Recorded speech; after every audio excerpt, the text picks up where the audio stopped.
Hello everyone, welcome to English owl. I am Kashika और आज हम स्टार्ट करने वाले हैं इंग्लिश का बहुत इंपॉर्टेंट टॉपिक जो कि है इडियम्स एंड फ्रेजेस। तो इंग्लिश का जो सब्जेक्ट है उसमें वोकैब, जो हमारी इडियम्स एंड फ्रेजेस है, सिनोनिम्स, एंटोनिम्स, उसके अलावा वन वर्ड सब्स्टिट्यूशन, ये बहुत इंपॉर्टेंट रोल प्ले करता है। इसमें क्या होता है कि जो भी एसएससी या और भी कॉम्पिटिटिव एग्जाम्स हैं, मेनली ये प्रीवियस ईयर क्वेश्चन को टारगेट करते हैं। तो अगर हम लोगों के पास प्रीवियस ईयर कलेक्शन अच्छा है और प्रीवियस ईयर को हमने बार बार अच्छे से पढ़ा हुआ है तो हमारे काफ़ी नंबर उससे ही फेच होते हैं। तो इस सीरीज़ में हमने क्या करा है कि हमने प्रीवियस ईयर को ही कलेक्ट किया है। तो इसमें मैं आपको प्रीवियस ईयर सबसे पहले करवाऊंगी, न्यू भी आते रहेंगे बीच बीच में, बट इस पर प्रीवियस ईयर पे ज़्यादा फोकस रहेगा। तो अब विदाउट एनी फर्दर डिले हम स्टार्ट करते हैं अपना टॉपिक जो कि है इडियम्स एंड फ्रेजेस। अब स्टार्ट करने से पहले आप हमारे चैनल को सब्सक्राइब करिए, क्योंकि यहाँ पे आपको इंग्लिश हो, रीजनिंग हो, मैथ्स हो, जीएस के अंदर जितने भी टॉपिक्स हैं, हिस्ट्री, इकोनॉमिक्स, सबको हमने सेपरेटली टारगेट किया है, चाहे हमारे स्टैटिक हो और हमारा करंट हो। और हमारे चैनल पे स्टैटिक की ऑलरेडी सीरीज चल रही है जिसकी वीडियोस भी अपलोड हो गई हैं, आप उसको भी जाके विजिट कर सकते हैं। ओके, चलो without any further delay let's start the topic. So our first question is, इसमें अब हम क्या करेंगे, मैं आपको पहले पूरा पढ़ के सुनाऊंगी और आपको मैं हिंदी में भी इसका थोड़ा थोड़ा मतलब बताती रहूंगी, ठीक है। We have appealed to him again and again. There is no use flogging a dead horse now. तो इसके अंदर सबसे पहले हमारा जो टारगेट होगा वो होगा ईडियम को पहचानना। कभी कभी ईडियम ऑलरेडी मार्क होते हैं, बट अगर नहीं है तो हमें ईडियम पता होना चाहिए इस पूरे सेंटेंस में। ये उनके लिए बता रही हूँ जो कि बिगिनर्स है, जिनको आता है वो तो पहचान ही चुके होंगे, लेकिन जो बिगिनर्स है उनके लिए मैं यहाँ पे इसको दूसरे पेन से मार्क कर दूंगी, हर एक में ब्लैंक लगा दूंगी जो हमारा ईडियम है। ओके, तो we have appeal to him again and again, हमने उनको बार बार अपील किया है। There is no use flogging a dead horse, अब कोई यूज नहीं है flogging a dead horse. Flogging a dead horse का ही मतलब हमें करना है, ठीक है। तो हमारी ईडियम क्या है, फ्लॉगिंग अ डेड हॉर्स। तो अब इसके ऑप्शंस देख लेते हैं। रिपीटिंग अवर रिक्वेस्ट, अपनी रिक्वेस्ट को रिपीट करना। मेकिंग हिम सी रीजन, रीजन दिखाना। बीटिंग अबाउट द बुश, ये भी हमारा एक ईडियम ही है, ठीक है। Wasting time in useless effort, हम अपना जो समय है वो किसी ऐसे एफर्ट में लगा रहे हैं जिसका कोई यूज नहीं है। तो हमारा आंसर जो है ना इस क्वेश्चन का, फ्लॉगिंग अ डेड हॉर्स का, उसका आंसर हमारा यही है, ठीक है। तो इसका मतलब क्या होता है कि हमने ना उसको बार बार अपील किया, अब कोई यूज नहीं है फ्लॉगिंग अ डेड हॉर्स, मतलब अब कोई यूज नहीं है ऐसे काम में एफर्ट डालने का जो कि यूजलेस है हमारे लिए। तो हमारे लिए जो काम यूजलेस है उसमें एफर्ट डालने का कोई वो नहीं है। इसको आप ऐसे याद रख सकते हैं, कोई एक डेड हॉर्स है, अगर हॉर्स काम का है तो ठीक है, अगर कोई हॉर्स डेड है, मरा हुआ है, उसको आप खींच रहे हो, कोई काम का होगा। कोई घोड़ा है जैसे, तो वो रेस का है तो फिर वो भाग रहा है, सही है।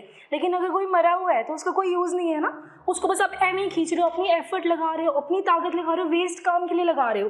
तो वही इसका मतलब होता है कि तुम एक डेड हॉर्स को फ्लॉग कर रहे हो, खींच रहे हो, यानी कि तुम अपना टाइम एक ऐसे एफर्ट में लगा रहे हो जिसका कोई यूज़ नहीं है, समझे। तो हम हर क्वेश्चन को इसी तरीके से डिटेल में देखते रहेंगे। तो हमारा फ्लॉगिंग और डेड हॉर्स का क्या मतलब होता है कि हम अपना टाइम ऐसे काम में लगा रहे हैं जिसका कोई यूज़ नहीं है, ठीक है। हम ऐसे ही घोड़े को खींच रहे हैं जो कि मर चुका है, इससे हमें कोई प्रॉफिट नहीं होने वाला। हम अपने टाइम को, अपने एफर्ट्स को यूजलेस कर रहे हैं, अपने काम को ख़राब कर रहे हैं, मतलब यूजलेस हो रहा है हमारा टाइम और एफर्ट, ठीक है। Okay, next question. Because of his misbehavior, he is bound to face the music. उसने उसके मिसबिहेवियर समझते हैं आप, मैं आपको वो कैप का बता दे रहा हूँ, जैसे मिसबिहेवियर तो बहुत नॉर्मल सा है, उसके बुरे बिहेवियर की वजह से he is bound to face the music। अब उसको, जो वो इंसान है उसको फेस द म्यूजिक करना पड़ेगा, यही इसका आंसर है, मैं बताऊंगी। उसको फेस द म्यूजिक करना पड़ेगा। पहले ऑप्शन देख लेते हैं। गेट फिनिश्ड, काम खत्म करना। गेट रेप्रीमेंडेड, रेप्रीमेंडेड क्या होता है, जैसे हम इस तरीके से करते हैं कि जैसे डांट पड़ना, या अगर आपने कोई ऐसा काम किया है तो उसके बुरे इफेक्ट्स आपको ही भुगतने पड़ेंगे, या अगर आपने कोई गलत काम किया तो आपको ही डांट खानी पड़ेगी, ये मतलब होता है। थर्ड है फील सॉरी, उसको सॉरी फील करना, या listen to the music. Listen to the music होता है ना, ये भी एक ईडियम है और इसका भी वही मतलब होता है जो लिसन टू द म्यूजिक जो है ना, ये इसके जैसा आपको लग रहा होगा फेस द म्यूजिक, ये ईडियम नहीं है, ये हमारा एक नॉर्मल वर्ड है। अब सुनिए, इसका आंसर मैं आपको बताती हूँ। बिकॉज ऑफ हिज मिसबिहेवियर, उसके गलत काम करने की वजह से अब उसको फेस द म्यूजिक करना पड़ेगा, यानी कि उसको डांट खानी पड़ेगी, या फिर इसका ये भी मतलब हो सकता है कि उसको अब उन बुरे कॉन्सिक्वेंसेस को, उन बुरी चीज़ों को भुगतना पड़ेगा, क्योंकि उसने गलत काम किया है। तो अब उस इंसान को जो भी उसके साथ बुरा हो रहा है उसको खुद ही भुगतना पड़ेगा, उसको डांट खानी पड़ेगी। ये दोनों इसके मतलब चाहते हैं, ठीक है। सो इसमें मैंने मार्क नहीं किया, मैं मार्क भी कर देती हूँ। इसमें जो हमारा इडियम है वो है face the music. Face the music का मतलब क्या होता है? गेट रेप्रीमेंडेड। गेट रेप्रीमेंडेड। आप मेरे साथ इसको 2 से 3 बार करेंगे ना तो ये आपको ऑटोमेटिकली होते रहेंगे अच्छे से लोग। Next, the working of the factory was disrupted on account of a token strike by the workers. ठीक है, इसमें मैं पहले आप लोग को मार्क कर देती हूँ। ओके, तो इसमें जो हमारा ईडियम है वो है टोकन स्ट्राइक। टोकन स्ट्राइक ये हमारा ईडियम है। पहले इसके ऑप्शन देख लेते हैं। टोटल स्ट्राइक, पूरी स्ट्राइक, केयरफुली प्लान स्ट्राइक, एक बहुत ही होता है ना प्लानिंग के साथ करी हुई strike. Third, short strike held as a warning, एक छोटी सी स्ट्राइक करिए वार्निंग की तरह। जैसे किसी ने मुझे परेशान किया, मतलब मान लो अगर हम किसी उसमें फैक्ट्री में लगे हुए हैं, हमारे जो भी बॉस है कुछ है, हमें वो हमारा सब कुछ नहीं दे रहे, जैसे हमें जितने पैसे मिलने चाहिए या जो हमारे को डिमांड्स है हमारी वो नहीं फुलफिल कर रहे, तो क्या होता है कि जो वर्कर्स होते हैं ना वो कभी कभी ना छोटी सी स्ट्राइक कर देते हैं, जिससे कि सिर्फ वार्निंग दिखानी है।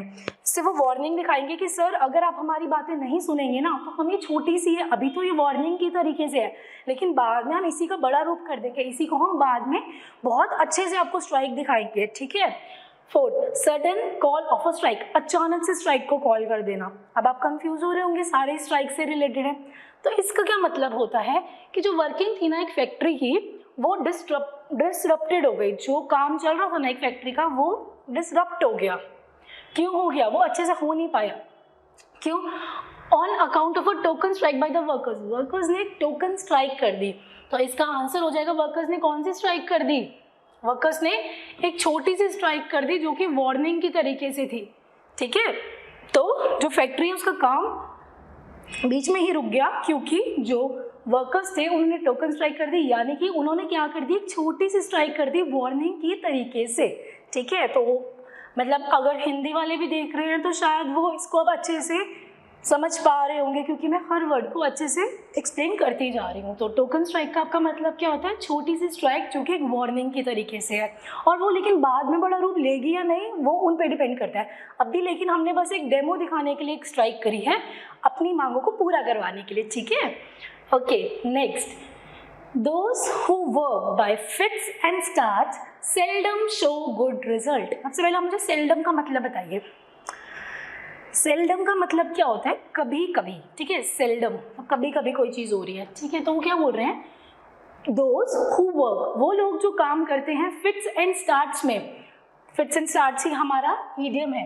वो लोग जो कि फिट्स एंड स्टार्ट्स ही हमारा ईडियम है, वो लोग जो कि फिट्स एंड स्टार्ट्स में काम करते हैं वो कभी कभी अच्छे रिजल्ट्स दिखा पाते हैं, ठीक है। अब इसके ऑप्शन देख लेते हैं। रेयरली, कभी कभी, ठीक है। डिसइंटरेस्टेडली, बिना किसी इंटरेस्ट के। इरेगुलरली, इरेगुलरली समझते हैं, जैसे रेगुलरली होता है कि कोई चीज़ हमेशा रेगुलर हो रहे हैं, है ना, और इरेगुलर होता है कभी कभी। तो इसका यही होता है आंसर, इसका आंसर होता है इरेगुलरली। इसका मतलब क्या बन रहा है? वो लोग जो कि फिट्स एंड स्टार्ट्स में काम करते हैं, यानी कि वो लोग जो इरेगुलरली काम करते हैं ना वो कभी कभी अच्छे रिजल्ट्स दिखा पाते हैं। आपने सुना होगा ना कि अगर आपको सक्सेस चाहिए या आपको किसी भी काम में अच्छा करना है तो आपको उस काम को रेगुलरली करना चाहिए। बोलते हैं ना परसिवरेंस। परसिवरेंस क्या होता है? किसी भी काम में लगे रहना, कंटिन्यूसली करना, परसिवरेंस, ठीक है। ये भी एक इंग्लिश का वर्ड है, काफ़ी बार पूछा जाता है। परसिवरेंस का मतलब होता है किसी काम में लगे रहना, कंटिन्यूस उसमें एफर्ट डालते रहना। तो अगर आप परसिवरेंस दिखाएंगे ना तभी हमारे को अच्छा रिजल्ट मिलता है। तो वही ये बोल रहे हैं कि वो लोग जो कि कभी कभी काम करते हैं, इरेगुलर होके काम करते हैं, वो लोग जो कि इरेगुलर होके काम करते हैं वो बहुत ही कम होता है कि वो अच्छे रिजल्ट दिखा पाएंगे, क्योंकि अच्छे रिजल्ट्स कौन दिखाता है? जो रेगुलरली काम कर रहा है। इसीलिए मैं आपको बोलती हूँ रेगुलरली वीडियोस को देखिए, रेगुलरली अपनी पढ़ाई कीजिए, रेगुलरली नोट्स बनाइए, जिससे कि आप सक्सेस को जल्दी से जल्दी पा पाएँ, ठीक है। Okay, next question. The new manager thought that he would give employees enough rope for the first 6 months, after which he would check the work done himself. अब देखिए इसका क्या होगा, बोल रहे जो न्यू मैनेजर है उसने क्या सोचा, that he would give employees, वो अपने एम्प्लॉयज को क्या देगा, इनफ रोप. इनफ रोप है ना, वही हमारा ईडियम है. वो अपने एम्प्लॉयज को इनफ रोप देगा, किस लिए, फॉर द फर्स्ट 6 मंथ्स, पहले के 6 मंथ में वो इनफ रोप दे देगा. After which he would check the work done himself, उसके बाद वो वर्क को खुद ही चेक करेगा. ठीक है, अब इनफ रोप होता क्या है, पहले हम ऑप्शन देखते हैं, फिर मैं आपको इसके आंसर में लेके चलती हूँ. तो इनफ रोप क्या होते हैं, मैनी डायरेक्टिव्स एंड ऑर्डर्स, बहुत सारे डायरेक्टिव्स और ऑर्डर्स. सेकेंड, सफिशिएंट एडवाइस, मतलब वो बहुत सफिशिएंट एडवाइस देगा अपने वर्कर्स को, ऐसा है. All the material they needed, कि वो सारी चीज़ें देगा जो भी उसके वर्कर्स को चाहिए. या फिर इनफ फ्रीडम फॉर एक्शन, या इनफ फ्रीडम देगा. तो इसका आंसर क्या होता है, इनफ रोप का आंसर होता है हमारा आंसर नंबर 4, जो कि है इनफ फ्रीडम फॉर एक्शन. मतलब क्या है कि कोई एक कंपनी है, उसका जो न्यू मैनेजर है उसने ऐसा सोचा है कि मैं फर्स्ट 6 मंथ्स में ना इनफ रोप दूंगा, मतलब मैं फर्स्ट 6 मंथ्स में अपने जितने भी एम्प्लॉयज़ हैं उनको बहुत ज़्यादा, मतलब पूरी फ्रीडम दूंगा कि तुम्हें जो करना है वो करो, कोई बात नहीं, 6 मंथ्स तक तुम करो. उसके बाद I will check the work myself, मतलब उसके बाद मैं आऊँगा काम चेक करने. अभी आपको इनफ फ्रीडम है, आपको जो करना है आप वो कर सकते हैं. ठीक है. So our next question is, he was all at sea when he began his new job. जब उसने अपनी न्यू जॉब स्टार्ट करी तो वो all at sea था. अब all at sea क्या होगा, आपको यही तो गेस करना है, यही तो हमारा इडियम है. तो I'll mark this all at sea. ये one of the most important question है. SSC इससे बार बार क्वेश्चन पुट करती है. आप कोई भी प्रीवियस ईयर देख लीजिए, यही इडियम्स हैं जो बार बार रिपीटेडली पूछे जाते हैं. तो अगर आप ईडियम्स को भी अच्छे से कर लेंगे तो आपके काफ़ी मार्क्स तो ईडियम से, वोकैब से, आपका वोकैब सेक्शन सबसे पहले रेडी होना चाहिए, क्योंकि ये जो सेक्शन है ना, इसको सब ऑलरेडी कर चुके होते हैं. जो न्यू बिगनर्स हैं उनको ये सबसे जल्दी करना चाहिए, जिससे कि आपके फुल मार्क्स सिक्योर हो सकें. ठीक है. और जो बाकी लोग भी हैं वो भी बार बार रिवीजन करेंगे ना जब ईडियम्स की, तो उनको और अच्छे से होते जाएंगे. ठीक है. तो he was all at sea, option देख लेते हैं. हैप्पी, क्या वो बहुत खुश था जब उसने नई जॉब शुरू करी, आपको लग सकता है खुश था. सैड था, पजल था, या ट्रियम्फेंट था. ट्रियम्फेंट होता है ना कि जीतना जैसा, ऐसा. तो वो क्या था, ऑल एट सी का हमारा मतलब होता है कि वो पजल था. होता है ना जब आप लोग कोई न्यू जॉब स्टार्ट करते हैं, आपको नहीं समझ आ रहा होता है, एक साइड से बॉस कुछ बोल रहे होते हैं, आपके कोलीग्स कुछ बोल रहे होते हैं, आपको उस टाइम आपका नया मन भी नहीं लग रहा होता. तो ऐसा होता है कि जब आपने कोई न्यू जॉब स्टार्ट करी, इसका ये मतलब है, तो वो इंसान ऑल एट सी था. पूरे सी में ऐसा होता है ना, ऑल एट सी. बट हाँ, मैं आपको एक और चीज़ बताना चाहूँगी, ईडियम्स के ज़रूरी नहीं है ऑल एट सी है तो इसका मतलब कोई सी से रिलेटेड होगा. ईडियम्स के कभी भी सेम मीनिंग्स नहीं होते. ईडियम्स जो हैं उनके अलग मतलब होते हैं, तो आप इनके प्लीज़ वर्ड्स पे जाके ऐसे सी का मतलब मत सोचना. ठीक है. तो इनके कुछ फिक्स मतलब होते हैं जो कि मैं आपको बता रही हूँ. तो ही वॉज ऑल एट सी का मतलब होता है कि वो पजल था. क्या था, वो पजल था जब उसने अपनी जॉब स्टार्ट करी. तो आप इस क्वेश्चन को ज़रूर ध्यान रखिएगा, क्योंकि ये बहुत इंपॉर्टेंट क्वेश्चन है, बार यहाँ से क्वेश्चन पुट होते हैं. All at sea means puzzle. ठीक है. Next, the sweeping statement by the boss left the conscious workers disgusted. ठीक है. तो इसका मतलब क्या होता है, जो स्वीपिंग स्टेटमेंट थी बॉस की, उसने क्या किया, लेफ्ट किया वर्कर्स को डिस्गस्टेड. मतलब उनको थोड़ा बुरा फील कराया. ठीक है. तो सबसे पहले मैं इसके अंदर ये बता देते हैं कि ईडियम है क्या. इसके अंदर हमारा ईडियम है क्या, स्वीपिंग स्टेटमेंट. तो आपको क्वेश्चन में से आएगा स्वीपिंग स्टेटमेंट क्या है, उसका मतलब बताइए. पहले ऑप्शन देख लेते हैं, फिर इसके आंसर पे आते हैं. रैश स्टेटमेंट, रैश होता ना एकदम से कोई स्टेटमेंट दे दी. रैश स्टेटमेंट, अनप्रीमेडिएटेड स्टेटमेंट, या थॉटलेस स्टेटमेंट, या जनरलाइज स्टेटमेंट. मतलब बिना कुछ सोचे समझे हमने स्टेटमेंट दे दी, या जनरलाइज स्टेटमेंट. तो इसको आपको थॉटलेस भी लग रहा होगा, जनरलाइज भी लग रहा होगा, तो काफ़ी सारे सिमिलर से लग रहे होंगे. एक्चुअली क्या होता है, आजकल एसएससी क्या कर रही है, वो काफ़ी क्लोज ऑप्शंस देती है, तो कभी कभार क्या होता है, कन्फ्यूजन हो जाती है. इसीलिए हमने ऐसे क्वेश्चन रखे हैं जिसमें स्टेटमेंट्स जो हैं और जो ऑप्शंस हैं काफ़ी क्लोज है. बट इसका आंसर जो है वो क्या हो जाएगा, इसका आंसर हो जाएगा जनरलाइज स्टेटमेंट. क्या हो जाएगा, जनरलाइज स्टेटमेंट. कि जो बॉस ने जनरलाइज स्टेटमेंट दी थी ना, उससे ही जो वर्कर्स थे ना उनको थोड़ा सा बुरा सा फील हो गया, डिस्गस्टेड, उनको थोड़ा ऐसे बुरा सा लग गया कि भाई क्या बोलते हैं, लेकिन बॉस की जो स्टेटमेंट थी वो जनरलाइज थी. ठीक है. The teacher announced that she had no blue-eyed boys in the class. One of the most important question bar bar competitive exams पूछते हैं। क्या बताइए इसके अंदर सबसे पहले मुझे कि इसके अंदर idiom है क्या? इसके अंदर idiom है blue-eyed। ठीक है, बताती हूँ। क्वेश्चन क्या कह रहा है, जो टीचर है उसने अनाउंस किया कि उसके पास क्लास में कोई भी ब्लू आइड बॉय नहीं है, मतलब वो क्लास में किसी को भी ब्लू आई नहीं समझती। ठीक है, सबको वो सेम समझती है, ब्लू आई किसी को नहीं समझती, ब्लू आई बॉय कोई नहीं है क्लास में। अब ब्लू आई का क्या मतलब हो सकता है? रॉयल होता है ना, शाही, यंग होते हैं, जैसे आप लोग यंग हैं, जवान, फॉरनर या फेवरेट। तो टीचर अब इसको अपने आप भी कर सकते हैं, सेंटेंस को समझ के भी कभी कभी इडियम का मतलब बताना होता है। जैसे अगर आपको नहीं समझ आ रहा, सेंटेंस को 1-2 बार पढ़िए और ये तो बहुत ईजी है, अपने आप इसका आंसर बता भी देंगे। तो इसका आंसर है, जो टीचर है उसने अनाउंस किया कि उसका कोई भी ब्लू आई बॉय नहीं है क्लास में, यानी कि उसका कोई भी फेवरेट बच्चा नहीं है क्लास में। ऐसा नहीं कि वो पार्शियलिटी कर रही है या अपने किसी फेवरेट बच्चा है उसका क्लास में और बाकियों को कम कोई चीज़ समझा रही है, ऐसा नहीं है। उसकी टीचर के लिए ऑलवेज क्या होता है, सारे स्टूडेंट्स इक्वल होते हैं और होने भी चाहिए। ठीक है, तो टीचर क्या बोल रही है कि मेरा क्लास में कोई भी बॉय ब्लू आई नहीं है, मतलब मेरे लिए कोई भी फेवरेट बॉय नहीं है क्लास में, मेरे लिए सब इक्वल हैं। तो ब्लू आइड का ऑलवेज मतलब हो जाता है फेवरेट। क्या हो जाता है? फेवरेट। ठीक है, बहुत बार आता है पेपर में, इसको मार्क कर लीजिएगा और इसको थोड़ा सा ध्यान रखिएगा। ब्लू आइड मतलब favourite. Okay, next question is, when he saw the snake, he took to his heels. जैसे उसने स्नेक देखा ना, he took to his heels। इसका तो बहुत इजी है और बहुत इंपॉर्टेंट भी है, बार बार आता है इससे क्वेश्चन कि जैसे ही उसने स्नेक देखा, he took to his heels। सबसे पहले आप इसमें मुझे बताइए इडियम क्या होगा? तो इडियम होगा took to his heels। ये हमारा इडियम है जो कि मैंने मार्क कर दिया है। ऑप्शन देख लेते हैं। Run away in fear, snake को देखते फियर में ही भाग गया वो इंसान, या वेंट स्लोली। अब एक बात बताइए, आपने स्नेक को देखा, धीरे धीरे तो नहीं चलेंगे, है ना, तो ये तो पक्का गलत है। वॉक्ड इन फियर, वो वॉक कर रहा है फियर में, ये चलो थोड़ा सा हो भी सकता है। जम्प्ड फास्ट, ये भी चलो थोड़ा सा हो सकता है, आपको ऐसे लग रहा है, बट एक तो पक्का हमारा एलिमिनेट हो गया।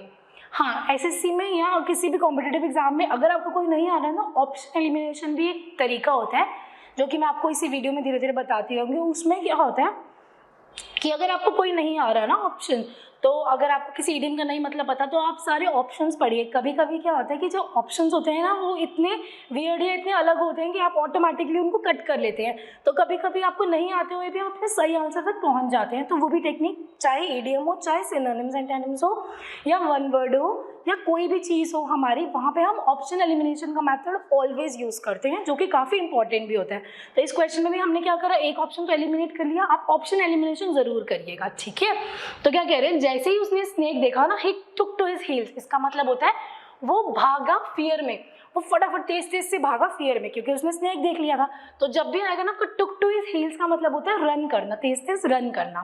ठीक है, next. Okay, the robber murdered the woman in cold blood for the sake of the jewels। यानी कि जो रॉबर है, जो चोर है, उसने मर्डर करा वुमेन का कोल्ड ब्लड में। कैसा करा? कोल्ड ब्लड में। क्यों किया? For the sake of the jewels, मतलब उसको ज्वेलरी चाहिए थी, उसको कोई हीरे जवाहरात चाहिए थे, उसके लिए उसने उस वुमेन का ब्लड कर दिया, मर्डर कर दिया। कैसा कर दिया? Cold blood murder. सुना है आप लोगों ने कोल्ड ब्लडेड मर्डर? बहुत लोग करते हैं पैसों के लिए। तो इसका ऑप्शन पहले देखते हैं, a murder done without feeling, एक ऐसा मर्डर करना without feeling. Second, a murder done in revenge, किसी से होता है ना, आप लोगों ने बदला लेने के लिए कर लेते हैं मर्डर। अब लेकिन रॉबर तो इससे कोई इसका रिश्तेदार तो है नहीं जो इससे बदला लेगा, तो हमने ये ऑप्शन एलिमिनेट कर दिया। Next, a murder done in great anger, ये चलो थोड़ा सा हो सकता है ना। A murder done in enmity, ये भी आपको लग रहा होगा थोड़ा सा हो सकता है कि दुश्मनी में कर दिया, लेकिन रॉबर की उससे ऐसी कोई दुश्मनी नहीं थी। अगर हम इसको देखें, सेंटेंस को देख के भी आपको कभी कभी ऑप्शन एलिमिनेशन करने होते हैं। तो पहले मैं इसमें ये कर देती हूँ, कोल्ड ब्लड, इसमें मीडियम क्या है? Cold blood. तो कोल्ड ब्लड का जो मीनिंग होता है वो होता है हमारा a murder done without any feeling. बोलते हैं ना कोल्ड ब्लडेड, मतलब ऐसा खून कर देना, कोई आपके अंदर फीलिंग नहीं थी, आपने किसी का खून कर दिया विदाउट एनी फीलिंग, मतलब उसको मार दिया, कोई फीलिंग नहीं है, सिर्फ पैसे के लिए, जो कि लोग कर रहे हैं आजकल। तो कोल्ड ब्लडेड मर्डर होता क्या है? एक ऐसा मर्डर करना जो कि विदाउट एनी फीलिंग है, फीलिंग के बिना किसी का मर्डर कर देना। Next, Indians are going places in the field of software technology. Software technology में इंडियंस जो हैं आर गोइंग प्लेसेस। तो सबसे पहले हमारा इसका इडियम हो जाएगा गोइंग प्लेसेस। आपको सिर्फ मैं आपको इसमें एक और चीज़ बता रही थी, इसमें कभी कभी सेंटेंसेस के अलावा नॉर्मल सिर्फ ऐसे भी दे दिया जाता है कि गोइंग प्लेसेस का मतलब बताइए, उसमें कोई सेंटेंस नहीं दिया हुआ। जैसे हमें सेंटेंस दिया होता है ना, हमारे लिए वो ईजी हो जाता है, पर अगर सेंटेंस नहीं दिया होता तो आपको उसका लिटरली मीनिंग जब तक नहीं पता आप कंफ्यूज हो जाते हैं। सेंटेंस से फिर भी आप एक बार आइडिया लगा सकते हैं, ठीक है। तो हमारा क्या है, Indians are going places in the field of software technology. Software technology में जो इंडियंस हैं वो जा रहे हैं प्लेसेस में। इसका ऑप्शन देख लेते हैं, अब्रॉड जा रहे हैं, गोइंग टू स्पेसेस, स्पेस में जा रहे हैं, स्पेस में तो नहीं जाएंगे सॉफ्टवेयर टेक्नोलॉजी के लिए, गोइंग अब्रॉड चलो थोड़ा सा फिर भी लग रहा है आपको, तो ये तो पक्का कैंसिल हो गया। नेक्स्ट, टैलेंटेड एंड सक्सेसफुल, ये भी लग रहा है। फ्रेंडली एंड एमिकेबल, ये तो नहीं होगा क्योंकि सॉफ्टवेयर की टेक्नोलॉजी में है ना उसको फ्रेंडली और एमिकेबल का मतलब भी फ्रेंडली होता है, ये भी आप ध्यान रखेंगे। इसका मतलब क्या होता है, फ्रेंडली। साथ साथ में मैं आपको अगर कोई इंपॉर्टेंट सिनोनिम आएगा वो भी बताती रहूँगी, ठीक है। तो अब इसका सॉफ्टवेयर टेक्नोलॉजी का एमिकेबल से तो कोई मतलब नहीं लग रहा, तो इसका आंसर जो हो जाएगा ना वो हो जाएगा टैलेंटेड एंड सक्सेसफुल। जो इंडियंस हैं वो टैलेंटेड और सक्सेसफुल हो रहे हैं सॉफ्टवेयर टेक्नोलॉजी के मामले में। आपने देखा है हमारे कितने सारे इंडियंस हैं जो बाहर आजकल फॉरेन कंपनीज में जाके इतनी बड़ी बड़ी ऑर्गेनाइजेशंस के हेड बन रहे हैं, है ना। तो वही वो बोलना चाह रहे हैं कि जो सॉफ्टवेयर टेक्नोलॉजी के टर्म्स में हम इंडियंस हैं वो टैलेंटेड और सक्सेसफुल होते जा रहे हैं। तो गोइंग प्लेसेस का आपका मतलब क्या हो जाता है, टैलेंटेड एंड सक्सेसफुल। ये भी बहुत बहुत इंपॉर्टेंट क्वेश्चन है, बार बार आता है, ठीक है। तो सारे ही क्वेश्चन इंपॉर्टेंट है, फिर भी उनमें से जो मुझे और ज़्यादा इंपॉर्टेंट लग रहे हैं उन पर मैं स्टार मार्क भी करती जा रही हूँ। नेक्स्ट, आपको समझ आ रहा है ना। इस तरीके से हम इसी तरीके से और भी अपनी वीडियोस लाते रहेंगे, तो सब्सक्राइब ज़रूर कर लीजिए हमारे चैनल को, और वीडियो अच्छी लगे तो लाइक भी करते रहना। Okay, next, if he phones again I am going to give him a piece of my mind. अगर उसने दोबारा कॉल किया ना तो मैं उसे क्या दे दूंगी, a piece of my mind. आपको ऐसा लग रहा होगा मैं अपना दिमाग का एक पीस दे दूंगी, ये इसका लिटरली मीनिंग लग रहा है। लेकिन मैंने बताया था ना ईडियम कभी भी लिटरली मीनिंग नहीं करता, जो ईडियम होते हैं उसके कुछ स्पेसिफिक मीनिंग्स होते हैं। तो पहले मैं इसमें मार्क कर देती हूँ आपको, ईडियम क्या है, a piece of my mind, a piece of my mind, ठीक है। तो ऑप्शन देख लीजिए, to be nice to him, पहला कि आप उसके साथ अच्छे हैं, to take revenge on him, उससे बदला लेंगे। थर्ड, टू रेप्रीमैंड हिम, पहले भी आता ना रेप्रीमैंड, किसी को डांटना, या टू सपोर्ट हिम, उसको सपोर्ट करेंगे। तो इसका आंसर क्या हो जाएगा कि अगर उसने मुझे दोबारा से फ़ोन किया ना तो मैं उसको कस के डांट लगाऊंगी, उसको परेशान, मतलब अगर आपको कोई परेशान करेगा बोलते हैं ना उसको बहुत परेशान कर दूंगी, मैं उसको डांट दूंगी। तो इसका आंसर क्या हो जाएगा, इसका आंसर हो जाएगा टू रेप्रीमैंड हिम। अगर उसने मुझे दोबारा फ़ोन किया तो आई रेप्रीमैंड हिम, मैं उसको डांट दूंगी। और ये भी बहुत बार पूछा जाता है क्वेश्चन कि a piece of my mind का मतलब क्या होता है। A piece of my mind का मतलब होता है आई रेप्रीमैंड हिम, ठीक है। तो आप देखते रहिए। Okay, next, he was a very nice, he has a very nice manner but you would better take what he says with a grain of salt। बोल रहे हैं उसका बहुत अच्छा मैनर है, पर फिर भी ये बेटर होगा कि आप क्या करिए कि जो भी वो बोल रहा है ना उसको ग्रेन ऑफ सॉल्ट के साथ करिए, ठीक है, ग्रेन ऑफ सॉल्ट के साथ करिए। अब आपको इसका मतलब नहीं समझ आ रहा होगा इसका, क्योंकि ये एक ईडियम है, और ग्रेन ऑफ सॉल्ट ये ईडियम भी बहुत बार पूछा जाता है, ठीक है। तो he has a very nice manner, उसका बहुत अच्छा मैनर है, पर फिर भी आप क्या करिए जो भी वो कहता है उसको ग्रेन ऑफ सॉल्ट के साथ लीजिए। अब हम ऑप्शंस पे चलते हैं। To listen to something with considerable doubt, कि वो जो भी कह रहे हैं ना उसको डाउट के साथ लीजिए, लग रहा है, ठीक है। सेकेंड, टू टेक सेंसिबली, किसी की बात को सेंसिबली लेना, ठीक है। थर्ड, क्रिटिसाइज, क्रिटिसाइज होता है किसी को डांटना या किसी को क्रिटिसाइज करना कि तुमने गलती करी है। टू कॉम्प्लीमेंट, कॉम्प्लीमेंट होता है किसी की तारीफ करना, किसी को कॉम्प्लीमेंट देना। तो वो क्या कह रहे हैं कि उसका बहुत ही अच्छा मैनर था, पर फिर भी जो आप है ना उसकी बात को ग्रेन ऑफ सॉल्ट के साथ लें, यानी कि आप जो भी उसकी बात है ना उसको कंसिडरेबल डाउट के साथ लें। चाहे जो भी कह रहा है वो ठीक है, वो आपके साथ अच्छा बनने की कोशिश कर रहा है, लेकिन फिर भी आप उसकी बात पे टोटली ब्लाइंड ट्रस्ट मत करिए, आप उसकी बात को कंसिडरेबल डाउट के साथ लीजिए। तो ग्रेन ऑफ सॉल्ट का मतलब क्या होता है, कंसिडरेबल डाउट के साथ किसी की बात को सुनना, ठीक है। Next, I can not put up with your misconduct any longer, मैं आपके मिसकंडक्ट जो आप मेरे साथ बुरा बिहेव करते हैं उसके साथ अब मैं और क्या नहीं कर सकता, वही ऑप्शन का आंसर होगा। ठीक है, तो पहले मैं इसमें ये बता देती हूँ ईडियम। ईडियम क्या है? I can not put up with, बहुत बार पूछा जाता है पुट अप विद, तो हमारा पुट अप विद क्या होता है? I can not put up with your misconduct any longer, मैं आपके मिसकंडक्ट के साथ और क्या नहीं कर सकता? एक्सक्यूज, रिफ्यूज, एक्सेप्ट या टॉलरेट। क्या मैं आपके जो मिसकंडक्ट है उसको एक्सेप्ट नहीं कर सकता? रिफ्यूज होता है मना करना, एक्सक्यूज तो आपको पता है ना, एक्सक्यूज कर देते हैं हम किसी को। उसके बाद टॉलरेट, टॉलरेट होता है सहना। तो इसका आंसर क्या हो जाएगा कि अब जो आप मिसकंडक्ट कर रहे हैं ना, मैं उसको और नहीं सह सकता, I can't put up with, मैं उसको और पुट अप नहीं कर सकता, यानी कि I can't tolerate, I can't tolerate. तो ये आपका फ्रेजल वर्ब में भी कभी कभी आ जाता है और इडियम्स में तो आता ही आता है। तो I can not put up with your misconduct any longer, मैं आपके मिसकंडक्ट के साथ और नहीं सह सकता, यानी कि मैं आपको और टॉलरेट नहीं कर सकता। ठीक है, next, I did not mind what he was saying, he was only talking through his heart. क्या बोल रहे हैं? I did not mind what he was saying, जो भी वो कह रहे हैं ना, आई डिड नॉट माइंड, मैं उसको माइंड नहीं करूंगा। He was only talking through his head, वो सिर्फ अपने हेड के साथ ही बात कर रहे हैं। आपको ऐसा लग रहा होगा ये ईडियम है, ये देखिए इसका। तो ईडियम क्या आता है पेपर में? Through, talking through his head, कोई अपनी हेड से टॉक कर रहा है, ऐसा लग रहा है ना। ऑप्शन देख लेते हैं। पहला, टॉकिंग नॉनसेंस, नॉनसेंस बोलना। टॉकिंग इग्नोरेंटली, इग्नोर होता है ना, इग्नोर होके बोलना। थर्ड, टॉकिंग इररिस्पॉन्सिबली, आपने कोई रिस्पॉन्सिबिलिटी नहीं ली, इररिस्पॉन्सिबली आप कुछ भी बोल रहे हैं। या फोर्थ ऑप्शन, टॉकिंग इंसल्टिंगली, आप किसी की इंसल्ट करके कुछ बोल रहे हैं। क्या ये है? तो इसका आंसर क्या हो जाएगा कि मैं उसकी बात को इतना माइंड नहीं करता, क्योंकि वो जो भी बोल रहा है वो टॉकिंग थ्रू हिज हार्ट बोल रहा है, यानी कि वो नॉनसेंस बोल रहा है।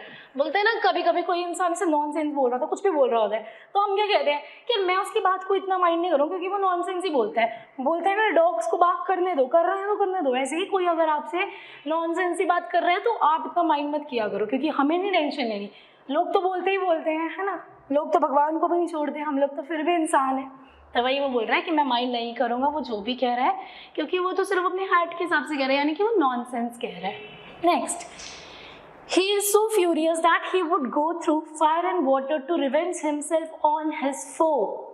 क्या मतलब बन रहा है? He is so furious. सबसे पहले आप मुझे furious का मतलब बताइए। furious का मतलब होता है ना कोई इंसान बहुत गुस्से में है, बहुत एंगर है, तो he is so furious, वो बहुत फ्यूरियस है, वो बहुत एंगर में है। that he would go through fire and water, वो फायर में से भी चला जाएगा, वो पानी में से भी चला जाएगा। बोलते हैं ना मैं पानी में से भी चला जाऊंगा, मैं फायर में से भी चला जाऊंगा। किस लिए? रिवेंज लेने के लिए। रिवेंज क्या होता है? मुझे अपना बदला लेना है। तो आप देखते रहिए, जो मीनिंग्स भी आ रहे हैं उनका भी ध्यान रखिए। फ्यूरियस मतलब एंगर, रिवेंज मतलब बदला लेना। तो रिवेंज लूंगा हिमसेल्फ ऑन हिज फो। फो का मतलब क्या होता है? एनिमी। बोलते हैं ना फ्रेंड एंड फो, फ्रेंड मतलब आपका फ्रेंड, फो मतलब आपका एनिमी। और रिवेंज तो बताया था हमने, बदला। और फ्यूरियस क्या होता है? एंगर। तो कह रहे हैं वो इतना गुस्से में था कि वो फायर में से भी चला जाएगा, वाटर में से भी चला जाएगा। क्यों? क्योंकि उसको अपने जो एनिमी है, जो उसके फो है, उनसे रिवेंज लेना है। तो सबसे पहले इसके अंदर हम देखेंगे इसका इडियम क्या है? Fire and water. क्या है? फायर एंड वाटर, यानी कि वो फायर में से भी चला जाएगा, वो वाटर में से भी चला जाएगा। तो options, approach everybody for help. वो कह रहे हैं अब एक बात बताइए, उसको गुस्सा चढ़ा हुआ है और उसने रिवेंज लेना है, तो क्या वो हर एक इंसान के पास जाएगा मुझे हेल्प दो? नहीं ना, ये नहीं हो सकता। ठीक है, next, avail himself of any opportunity. कोई भी अपॉर्चुनिटी आएगी वो उसको अवेल कर लेगा। नहीं भाई, गुस्सा है वो। यूज एनी कंसीवेबल मेथड, वो कोई भी कंसीवेबल मेथड, कोई भी मेथड यूज करेगा नहीं। तो इसका आंसर क्या हो जाएगा कि वो क्या करेगा? अंडरगो एनी रिस्क, कि उसको ना किसी से बदला लेना है। जब आप इतने गुस्से में होते हैं, जब आपको किसी से इतना बदला लेना होता है, तो आप क्या कहते हैं? जब हम किसी से गुस्से में होते हैं, हमें अपने एनिमी से बदला लेना है, तो हम बोलते हैं ना मैं किसी भी हद तक चले जाऊंगी, लेकिन हम उससे अपना बदला लेके ही रहेंगे। ह्यूमन है, ऐसे ही बोलते हैं हम लोग कि अगर मेरे को किसी से गुस्सा है, अगर मैं किसी से रिवेंज लेना चाहती हूँ, मैं किसी भी हद तक जाऊंगी, लेकिन मैं उससे लूँगी। ऐसा करना नहीं चाहिए, वो मैं नहीं कर रही, लेकिन मैं आपको सिर्फ बता रही हूँ कि अगर जब हम गुस्से में होते हैं, हमें होता है हम किसी भी हद तक चले जाएंगे, लेकिन हम उससे अपना बदला लेके रहेंगे। तो अंडरगो एनी रिस्क, यानी कि फायर एंड वाटर का मतलब क्या होता है? Go through fire and water का मतलब होता है कि हम कोई भी रिस्क लेंगे, ठीक है। फायर और वाटर, पानी में भी चले जाएंगे, वाटर में भी चले जाएंगे, फायर में भी चले जाएंगे, यानी कि कोई भी रिस्क हम लेके ही रहेंगे। Next, Ramesh takes after his father. अब ना बहुत सारे चिल्ड्रन ना कंफ्यूज हो जाते हैं टेक्स आफ्टर में और लुक्स आफ्टर में। लुक्स आफ्टर क्या होता है? जैसे मैंने बोला कि कैसे समझाऊँ, हाँ, किसी के पेरेंट्स हैं, वो काफ़ी मतलब ओल्ड है या कुछ है, तो हम क्या कहते हैं, अनवेल है, तो हम लोग क्या कहते हैं कि जैसे राम का एग्जांपल ले लेते हैं कि कोई राम है तो he looks after his father. Ram के बाबा अगर बीमार हैं तो he looks after. Looks after का मतलब होता है किसी का ध्यान रखना, वो अपने पेरेंट्स का ध्यान रख रहा है, ठीक है, लुक्स आफ्टर। बट अगर टेक्स आफ्टर आ जाए ना तो उसका मतलब ध्यान रखना या कहना मानना नहीं होता। आप कहीं टेक्स आफ्टर देख के लिख दे ओबे करना, भाई वो तो उनका ध्यान रख रहे हैं, ऐसा नहीं होगा, ठीक है। तो सबसे पहले इसमें इडियम क्या है? Takes after. क्या है? Takes after. जो रमेश है टेक्स आफ्टर हिज फादर, अपने पापा को टेक्स आफ्टर करता है, ठीक है। ऑप्शन देख लीजिए, फॉलो करता है अपने पापा को, इमिटेट, फॉलो समझते हैं ना किसी का पीछा खाना, इमिटेट, कॉपी, ओबे। ओबे क्या होता है? किसी का कहना मानना, या रिजेंबल। तो जो हमारा टेक्स आफ्टर होता है ना उसका लिटरली मीनिंग क्या होता है? रिजेंबल, कि जो रमेश है वो बिल्कुल ही अपने पापा जैसा दिखता है। लुक्स आफ्टर और टेक्स आफ्टर में प्लीज प्लीज ध्यान रखिएगा, क्योंकि students get confuse in the both of these, ठीक है। तो फर्स्ट क्या है? Looks after. लुक्स आफ्टर का मतलब होता है किसी का ध्यान रखना, और सेकेंड होता है हमारा टेक्स आफ्टर, जिसका मतलब होता है रिजेंबल करना, ठीक है।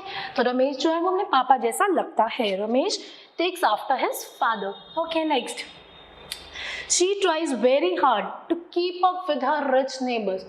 उसने ना बहुत हार्ड ट्राई किया। उसने क्या किया? बहुत हार्ड ट्राई किया to keep up with her rich neighbours. उसके नेबर्स हैं बहुत रिच हैं, उनके साथ कीप अप करने के लिए उसने बहुत हार्ड ट्राई किया। ऑप्शन देख लेते हैं।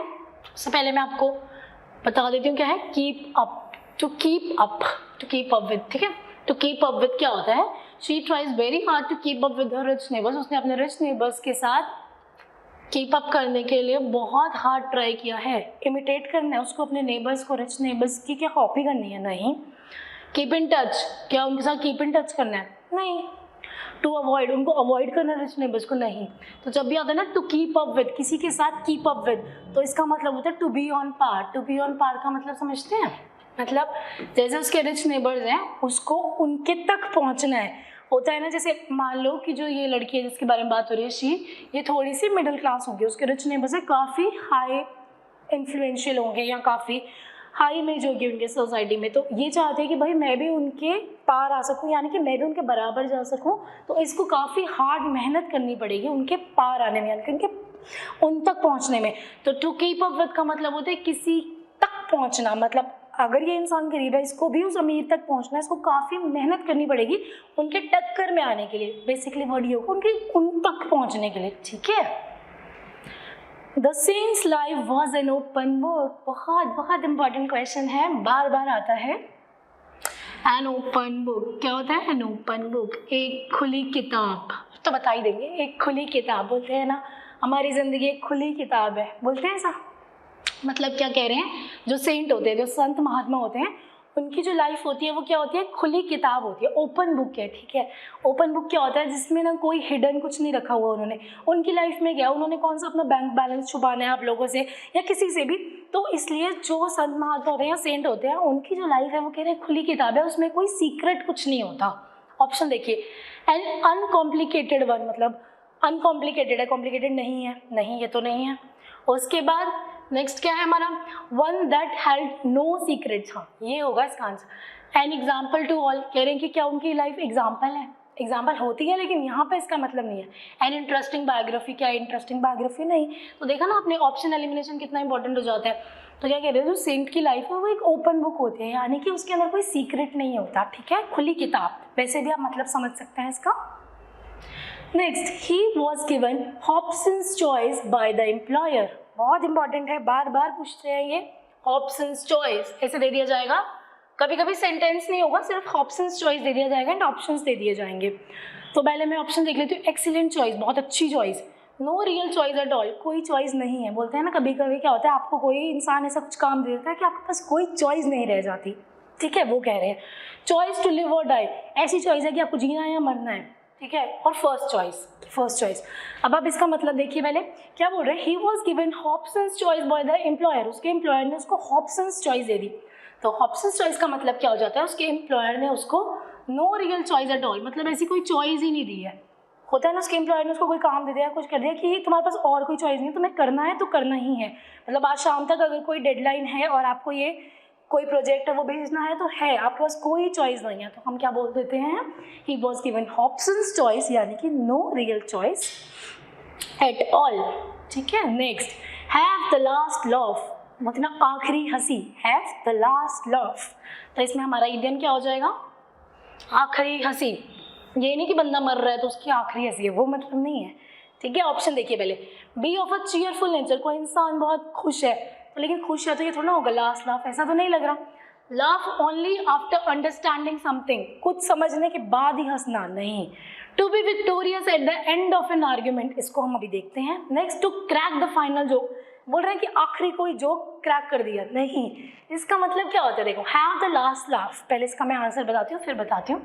इसका आंसर होता है to be victorious at the end of an argument, कोई आर्ग्यूमेंट हो रहा था, उसके खत्म होने के बाद एट द एंड आप विक्टोरियस हुए, आप ही जीते, मतलब लास्ट लाफ होता है जैसे कोई कुछ भी कर रहा है तो एट द एंड आपकी ही जीत हुई है, उसे बोलते हैं। चाहे पहले इंसान ने कुछ भी कर लिया लेकिन आखिरी जो हुआ है ना वो आप ही की जीत हुई है।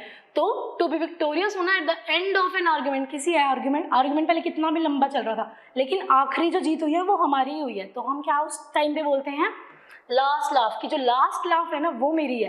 पहले तुमने कितनी भी बारियां चल ली कोई बात नहीं, लेकिन जो लास्ट लाफ है वो मेरी ही है, यानी कि जो लास्ट में विक्ट्री हुई है वो मेरी ही है, ये इसका मतलब होता है। ओके, तो his arguments cut no ice with me. ठीक है, अब इसके ऑप्शन देख लेते हैं। Had no influence on me, मेरे पे कोई इन्फ्लुएंस नहीं डाला। डिड नॉट हर्ट मी, मुझे हर्ट नहीं किया। डिड नॉट बेनिफिट मी या did not make me proud. तो इस अगर हम ऑप्शन को देखेंगे, his arguments cut no ice with me, तो इसका आंसर क्या हो जाएगा, had no influence on me, कि जो उसके आर्ग्यूमेंट्स है ना उसने मुझ पे कोई इन्फ्लुएंस नहीं डाला। तो ये जितने भी ऑप्शन है ना उनमें से सबसे बेटर क्या आ रहा है कि had no influence on me. ठीक है, cut no ice with me का मतलब क्या होता है, had no influence on me, उसके आर्गुमेंट्स ने मुझ पे कोई इन्फ्लुएंस नहीं डाला।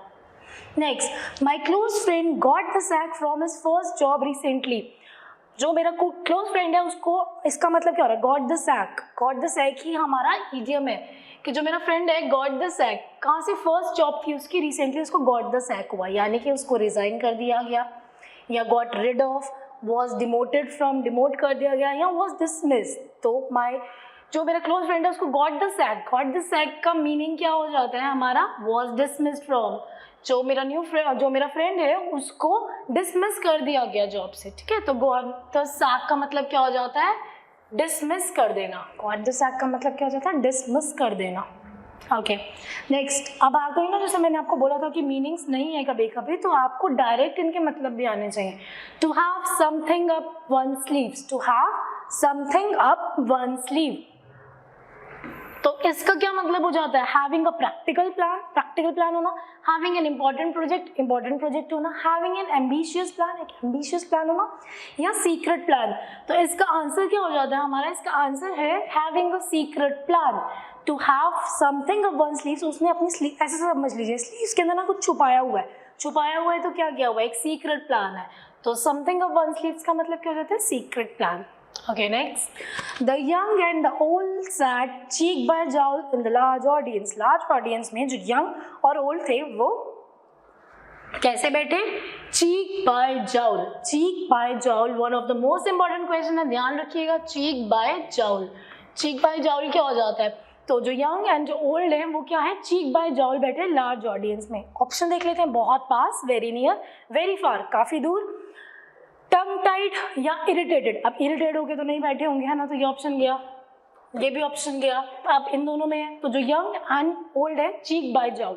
चीक बाय जॉल का मतलब होता है वेरी नियर। क्या होता है, चीक बाय जॉल, वेरी नियर।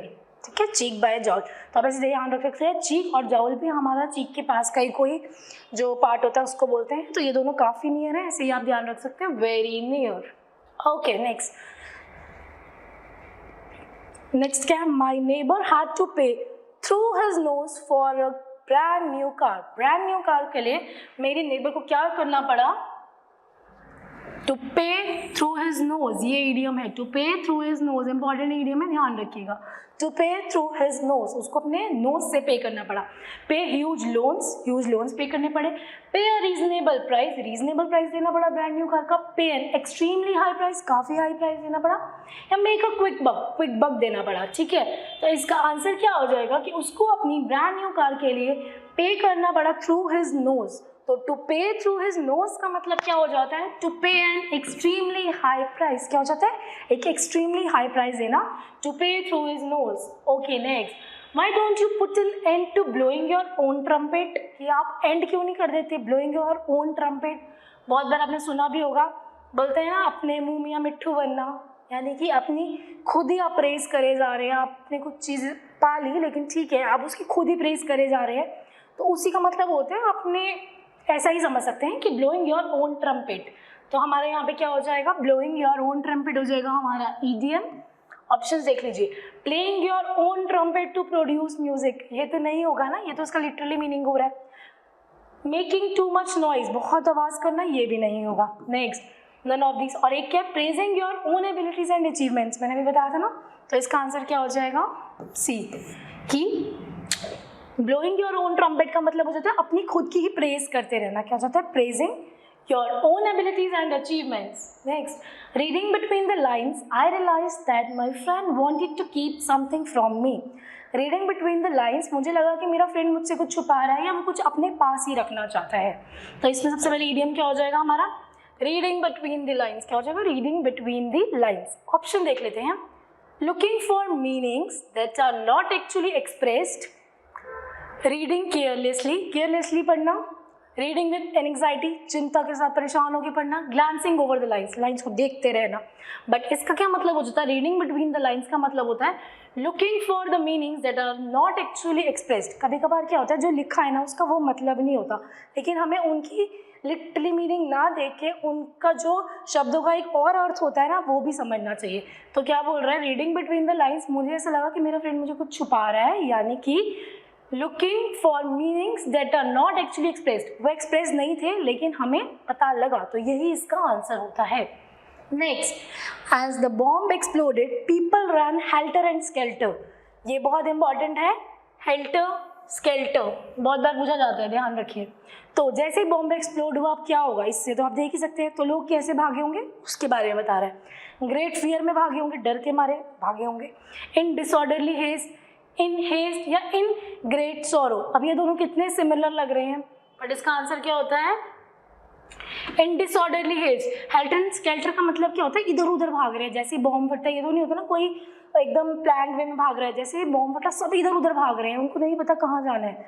तो there are helter and skelter का मतलब होता है डिसऑर्डरली हेस्ट, हेस्ट होता है जल्दी जल्दी भाग रहे हैं, लेकिन कोई प्लान्ड वे नहीं है, किसी भी तरीके से भाग रहे हैं, डिसऑर्डरली होके भाग रहे हैं, ठीक है। Next 31st question is, our founder had done a Herculean task by constructing this educational institution. इस institution को बना के जो हमारे फाउंडर है उन्होंने एक हरक्यूलियन टास्क किया है। बहुत इंपॉर्टेंट क्वेश्चन है हरक्यूलियन टास्क।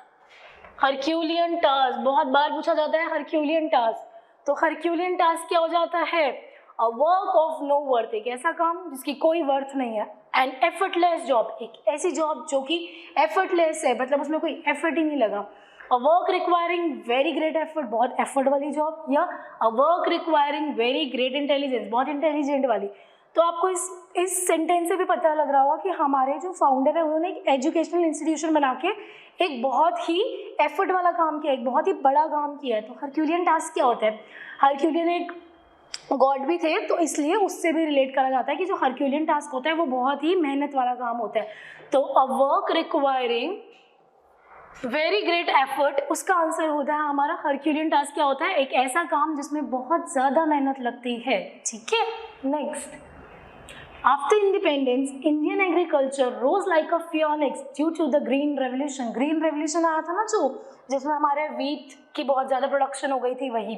तो क्या कह रहे हैं, इंडिपेंडेंस के बाद जो इंडियन की एग्रीकल्चर था, इंडिया का जो भी एग्रीकल्चर था वो कैसे हुआ था, रोज हुआ था लाइक अ फियोनिक्स। तो अब देख लेते हैं, with a new life, with the start, with royal right, या विद वेजिनेंस। वेजिनेंस होता है बदला लेना, ठीक है, एक स्टार्ट के साथ हुआ था। तो इसका आंसर क्या हो जाएगा, पहले मैं आपको इसको मार्क कर देती हूँ। तो क्या आएगा रोज लाइक अ फियोनिक्स, तो क्या आ जाएगा रोज लाइक अ फियोनिक्स। इसका आंसर क्या हो जाता है, रोज लाइक अ फियोनिक्स का मतलब होता है कोई चीज जो है ना वो बढ़ रही है विद अ न्यू लाइफ। क्या हुआ था, हमारा एग्रीकल्चर बहुत खत्म हो गया था, बट जैसे ही ग्रीन रेवोल्यूशन आया वो दोबारा से स्टार्ट हुआ, तो दोबारा से स्टार्ट हुआ एक उसको नई लाइफ मिली। ठीक है, next, to keep under wraps means to keep something. ये देखिए इसमें अब कोई आपको सेंटेंस नहीं दिया गया, तो अगर आपको इसका मीनिंग पता है तभी आप कर पाएंगे। तो कीप अंडर रैप्स, आप ऐसे समझ लीजिए कोई जब आपके पास कोई इंपॉर्टेंट चीज़ होती है या आप किसी से कोई चीज़ छुपाना चाहते हैं, हम उसको बहुत रैप करके रखते हैं, बहुत ज़्यादा छुपा के रखते हैं, है ना। कोई इंपॉर्टेंट चीज़ है तभी तो हम सबसे छुपाते हैं, तो इसको हम उसी तरीके से देखेंगे, to keep under wraps. To keep under wraps का मतलब क्या होता है, कवर करना, प्रोटेक्ट करना, अनपैक करना या सीक्रेट। तो इसका आंसर होता है हमारा सीक्रेट। मतलब जब आपकी कोई इंपॉर्टेंट चीज़ है उसको अंडर रैप्स रख रहे हैं, आपको कोई कुछ भी समझ लीजिए, आपको कोई गिफ्ट मिला या कुछ भी मिला, तो आप उसको कीप अंडर रैप्स रख रहे हैं, यानी कि आप सीक्रेटली रख रहे हैं। इस तरीके से हम एसोसिएट करेंगे। So our next question is, he was progressing by leaps and bounds because of his hard work. वो अपने हार्ड वर्क की वजह से कैसा प्रोग्रेस कर रहा था, leaps and bounds. Leaps and bounds, leap समझते हैं, छलांग मारना, तो छलांग हम कैसे मारते हैं बताइए, तो उससे ही थोड़ा थोड़ा एसोसिएट होएगा लीप्स एंड बाउंड्स। ये हमारा बहुत इंपॉर्टेंट है, बार बार आता है कि जितने मैंने डाले हैं ना मोस्ट इंपॉर्टेंट क्वेश्चन ही डाले हैं जो कि बार बार आते हैं। ठीक है, तो आप सारे ही, कोई भी स्किप मत करना, सारे अच्छे से पढ़ लेना। तो he was progressing by leaps and bounds because of his hard work. वो अपने हार्ड वर्क की वजह से कैसा प्रोग्रेस कर रहा था, लीप्स एंड बाउंड्स। तो रैपिडली कर रहा था, तेजी से कर रहा था, स्लोली धीरे धीरे कर रहा था, पीसफुली शांति से कर रहा था या स्ट्रांगली। तो इसमें तो आप आराम से देख सकते हैं कि कैसे कर रहा होगा, रैपिडली। कैसे कर रहा होगा, रैपिडली, क्योंकि लीप्स एंड बाउंड्स क्या होता है, लीप्स होता है ना छलांग मारना, तो कोई छलांग कैसे मारता है, तेजी से, है ना। तो वही है कि वो अपने हार्ड वर्क की वजह से अब जो प्रोग्रेस कर रहे हैं, हार्ड वर्क पहले कर लिया, अब जो प्रोग्रेस कर रहे हैं ना बहुत तेजी से कर रहे हैं। Leaps and bounds is rapidly, क्या होता है, rapidly. Okay, next question is, to emerge out of thin air means, to emerge out of thin air. इसमें हमारा इडियम क्या हो जाएगा, इमर्ज होना out of the thin air, thin air में से एमर्ज होना। ठीक है, ऑप्शन देख लेते हैं, अपीयर होना सडनली, अचानक से अपीयर होना, डिसेंड होना ग्रेजुअली, धीरे धीरे डिसेंड होना, फॉल डाउन क्विकली, गिरना, फॉल डाउन होना जल्दी से, या एंटर फ्रॉम स्पेस, स्पेस में से आना। तो ये तो ऑप्शन नहीं होगा ना, तो इसमें देखिए क्या होगा, जब भी हम बात करते हैं ना to emerge out of the thin air, कोई थिन एयर में से अचानक से एमर्ज हो रहा है, तो उसका आंसर क्या हो जाता है कि कोई अचानक से अपीयर हो रहा है। कभी कभी होता है ना आपके सामने कोई अचानक से आ जाता है, अपीयर हो जाना सडनली, तो क्या होता है, एमर्ज होना out of the thin air. इसका क्या मतलब हो जाता है कि अपीयर होना सडनली।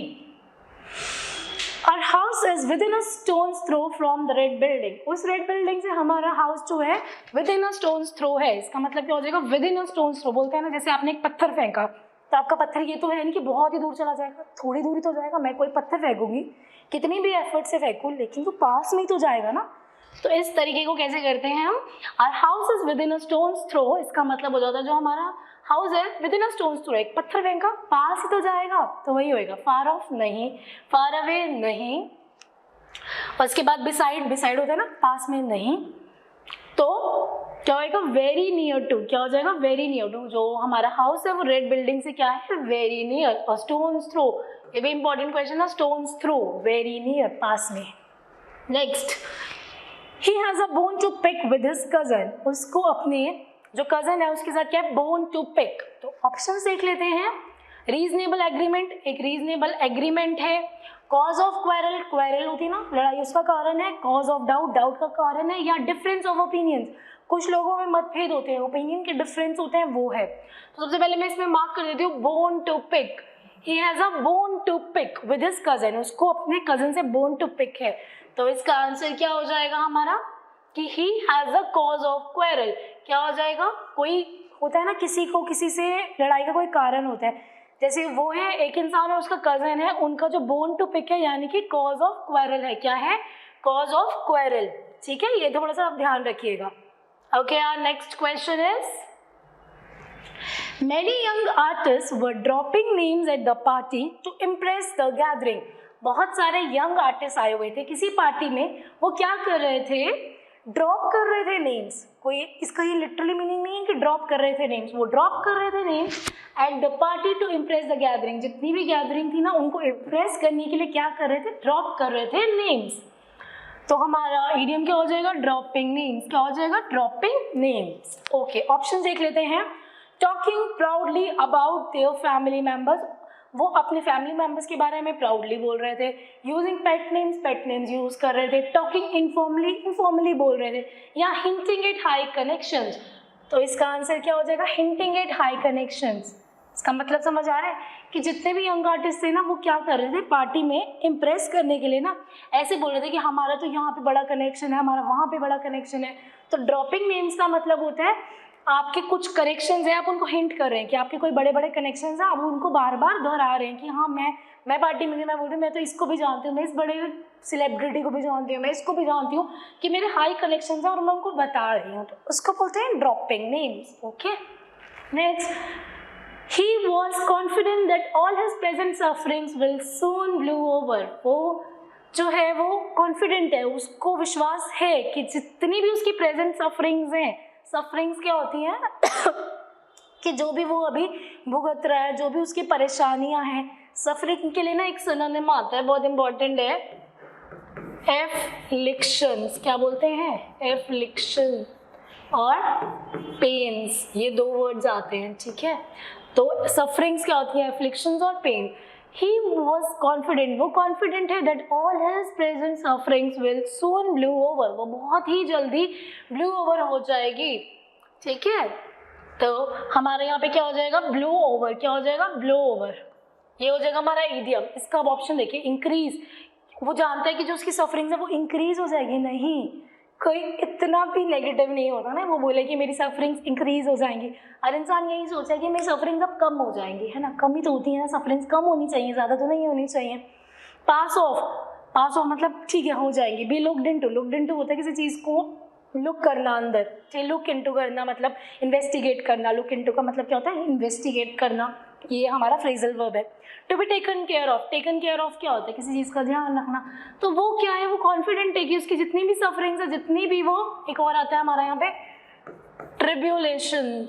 ट्रिब्यूलेशन भी वही होता है, जो भी वो सफ़र कर रहा है ना वो बहुत ही जल्दी ब्लो ओवर होने वाला है, यानी कि वो बहुत ही जल्दी पास ऑफ होने वाला है। अब जितनी भी सफरिंग्स है ना उसकी वो ख़त्म होने वाली हैं। Okay, next question is, don't worry about the silly row, it was just a storm in a tea cup. कोई बात हो गई है तो बोल रहे हैं उसके बारे में आप प्लीज़ वरी मत हो, ठीक है। वो क्या है, एक स्टॉर्म है एक टी कप में। कैसे करेंगे, जैसे एक कप है उसके अंदर ना, मान लीजिए एक छोटा सा कप है, कप बहुत बड़ा तो होता नहीं, कप है उसके अंदर एक स्टॉर्म आ गया, तो अगर कप के अंदर एक स्टॉर्म आ भी गया तो छोटी सी तो बात है, बोलते नहीं है कि यार बात का बतंगड़ क्यों बना रहे हो, छोटी सी तो बात है। तो वही होता है कि एक कप है उसके अंदर स्टॉर्म आ भी गया तो क्या हो गया, कोई बहुत बड़ी बात तो नहीं है ना। तो वही होता है हमारा। अब इसके ऑप्शंस और देखिए, पहले उससे पहले मैं आपको ईडियम पे वो कर देती हूँ। Storm in a tea cup क्या होता है, एक स्टॉर्म है टी कप में, ठीक है। ऑप्शन देखिए, important matter deal with ease, एक इंपॉर्टेंट मैटर होना जिसको हम डील करेंगे ईज के साथ, important matter deal with ease, ये होगा।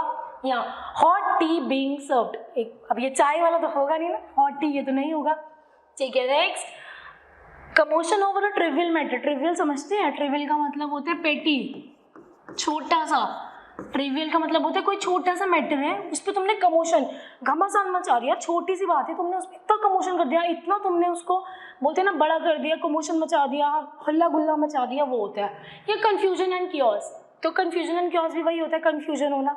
बट इसका क्या आ जाएगा, इसका जो आंसर हो जाएगा कमोशन होना, शोर मचा दिया तुमने एक छोटी सी बात पे, ट्रिवियल सी बात थी, पेटी सी बात थी, स्मॉल सी बात थी, ठीक है, उसके लिए तुमने क्या मचा दिया, तुमने मचा दिया commotion.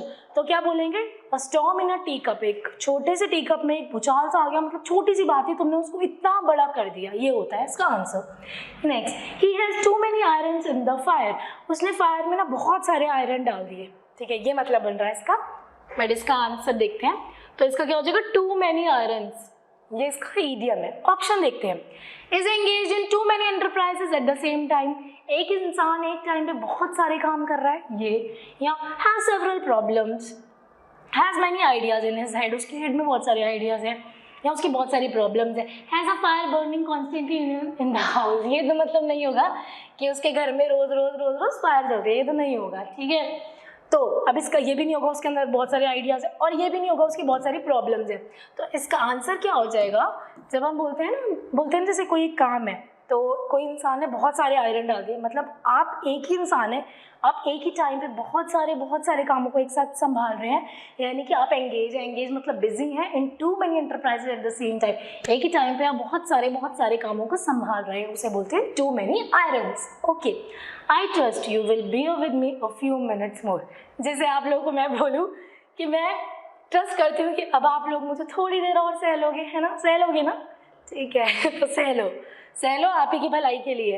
I trust you will bear with me a few minutes मोर, मेरे को पता है कि अब आप मेरे को थोड़ी देर और सह लोगे, तो हमारा क्या हो जाएगा, आई trust you will bear with मी। ये हमारा इडियम है, काफ़ी इंपॉर्टेंट है, बियर विद मी।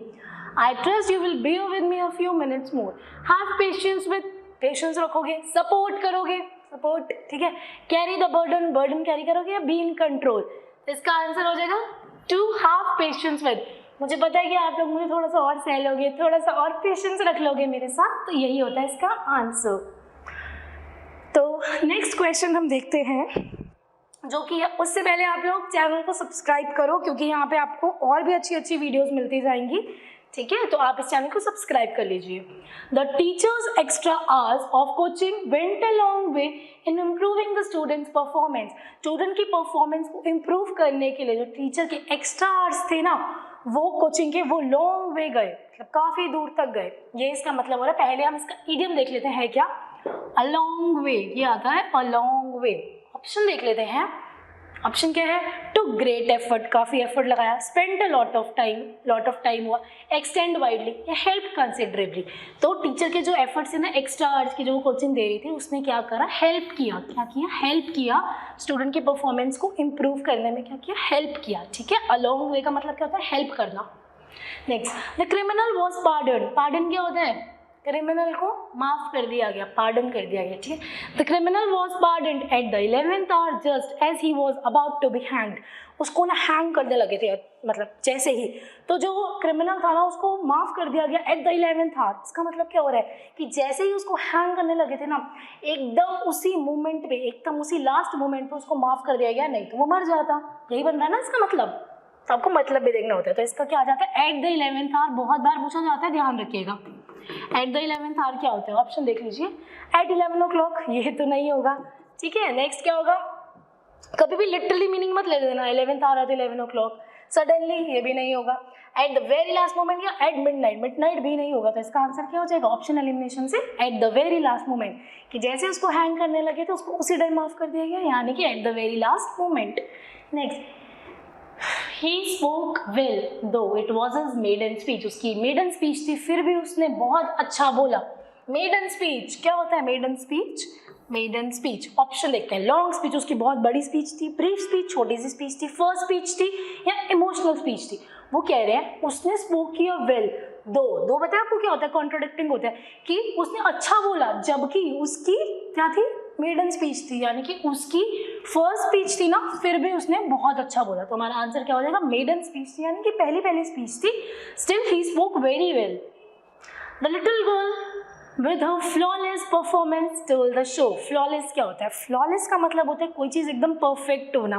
बोलते हैं ना किसी ने फ्लॉलेस डांस किया, एकदम परफेक्टली डांस किया, तो वही होता है फ्लॉलेस का मतलब। फ्लॉ होता है कि कोई, जैसे बोलते हैं ना किसी में कोई कमियां होना, फ्लॉ होना, कोई कमी होना, और फ्लॉलेस होता है कोई परफेक्ट होनी चीज़, परफेक्ट को बोलते हैं फ्लॉलेस।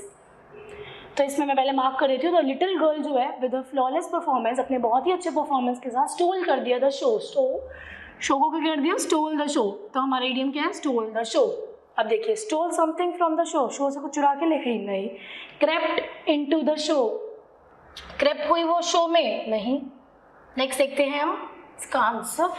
वॉन एवरीबडीज प्रेज, उसने सबकी प्रेज जीत ली, या डिसअपीयर्ड फ्रॉम द शो, चली गई, नहीं हो सकता ना। आपको दिख ही रही है सारे ऑप्शन ही गलत हैं। तो इसका होगा क्या कि जो लिटिल गर्ल है उसने इतना अच्छा परफॉर्मेंस किया कि उसने सबकी प्रेज जीत ली। वन क्या कर ली उसने, विन कर ली एवरीबडीज प्रेज, उसने सबकी वाहवाही देख ली, मतलब उसको सबने बोला बहुत अच्छा बहुत अच्छा, वॉन कर ली उसने एवरीबडीज प्रेज, हर एक इंसान की प्रेज उसने जीत ली, ठीक है। Next, John's offer of help was turn down by the police. John ने ऑफर किया कि मैं हेल्प करता हूँ, तो पुलिस ने उसको टर्न डाउन कर दिया। क्या कर दिया? Turn down, that is turn down कर दिया। तो हमारा जो टर्न डाउन है ना, यही हमारा इडियम होगा। टर्न डाउन होता क्या है? ऑप्शन देखते हैं पहले। सेंट बैक, वापस भेज दिया। ट्विस्टेड अराउंड, ट्विस्ट कर दिया अराउंड। रिफ्यूज, मना कर दिया। या हैंडेड ओवर, हैंड ओवर कर दिया। तो जॉन ने ऑफर किया कि मैं हेल्प करता हूँ, पुलिस ने बोला नहीं, हमें नहीं चाहिए, यानी कि उन्होंने रिफ्यूज कर दिया। क्या कर दिया? रिफ्यूज। जॉन का ऑफर जो था टर्न डाउन, किसी चीज को टर्न डाउन कर देना मतलब रिफ्यूज कर देना।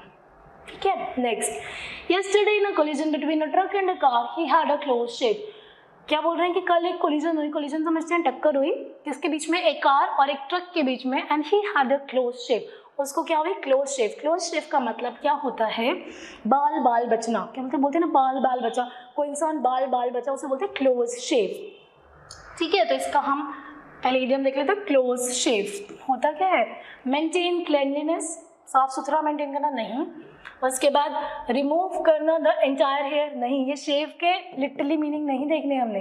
क्लोज रिलेशंस, नहीं। तो क्या है? नैरो एस्केप, यानी कि कोलिजन हुई ट्रक और कार के बीच में और कोई इंसान है वो क्लोज शेव, यानी कि वो नैरो एस्केप से बचा, बिल्कुल बहुत मुश्किल से बचा, बाल बाल बचा। Next. Since you could not accept a timely warning, it's no use repenting now. Why cry over spilt milk? कह रहे कि तुमने, जब तुम्हें टाइमली वार्निंग दी गई थी, ठीक है, तो तब तो तुमने सुना नहीं। रिपेंट होता पछतावा करना, तो अब तुम पछतावा कर रहे हो। जब तुम्हें वार्निंग दी थी तब तो तुमने करा नहीं, अब तुम क्यों रिपेंट कर रहे हो? Why cry over spilt milk. जो स्पिल्ट मिल्क यानी कि जो दूध गिर गया उस पर अब तुम क्यों क्राई कर रहे हो? ठीक है, ऑप्शन देखो। क्राई ओवर इरिपेरेबल लॉस, जो लॉस हो चुका है, जो वापस नहीं ठीक होने वाला, तुम अब उस पर क्राई कर रहे हो।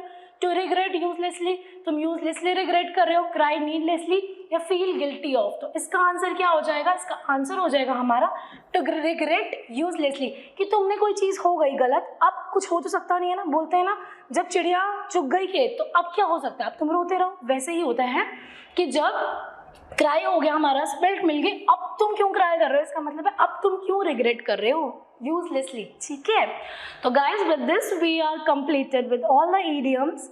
ठीक है, इसी तरीके से हम और भी इसके पार्ट्स लाते रहेंगे, इडियम्स के, सिनोनिम्स के, एंटोनिम्स के, वन वर्ड सब्स्टिट्यूशन के, और बाकी भी बहुत सारे हमारे पास स्टडी मटेरियल है जो कि हमारे इस चैनल पे हैं। आप रीजनिंग के लिए, जीएस के लिए, या फिर जीएस के जितने पार्ट्स हैं, हिस्ट्री के, इकोनॉमिक्स के, सबके हमारे पास यहाँ पे डेडिकेटेड टीचर्स हैं। आप इस चैनल को लाइक कीजिए, सब्सक्राइब कीजिए। Thank you so much.